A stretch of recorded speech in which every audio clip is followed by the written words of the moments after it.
The Minister for the Propagation of Virtue and the Prevention of Vice, Zorak Wahidi, announced, "The ruling council of the Islamic Emirate of Afghanistan and I have decided to show the world that we are a fair and just people.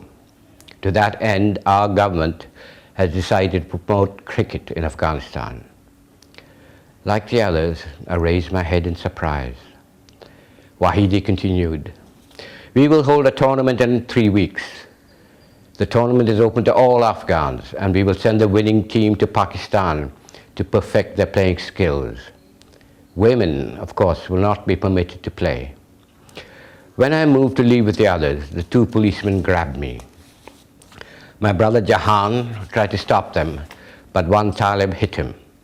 I struggled, but the men dragged me out of the courtyard into a small bare room and forced me to kneel. They pressed the gun barrels down on my shoulders so I could not move. We waited in oppressive silence. Minutes later, Wahidi walked into the room and he held a newspaper before my eyes.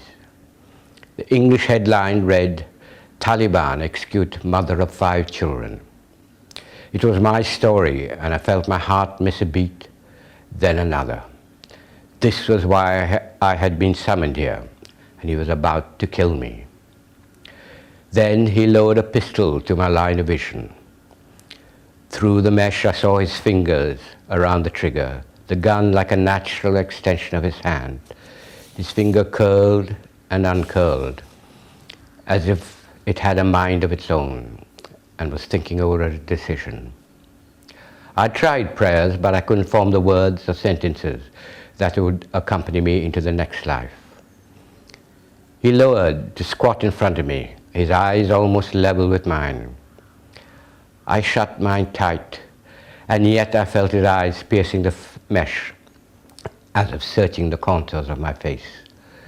Then, with a decisive grunt, he stood up. The police lifted the gun barrels off my shoulder and followed him out. I remained kneeling, waiting to open my eyes until I heard no further movement. The door was partially open, and I was free to leave. Involuntarily, I laughed in relief. We hurried towards home. My shoulder still burned from the gun barrels, and I felt Wahidi's breath on my face. Why had he called me? Was he setting a trap to see if I'd report today's execution and write about the cricket announcement? If he was certain I'd written those other stories, I wouldn't be walking home. I'd be in prison. In my preoccupation, I wasn't listening to the boys until Parvez's excited voice broke through my thoughts. "In 3 weeks, and the winning team will go to Pakistan," he was saying. "We get out if we win that match, go to Australia, America, and go to university."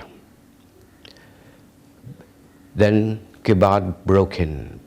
"Well, we have one small problem with that brilliant idea," he said. "Yes, I know.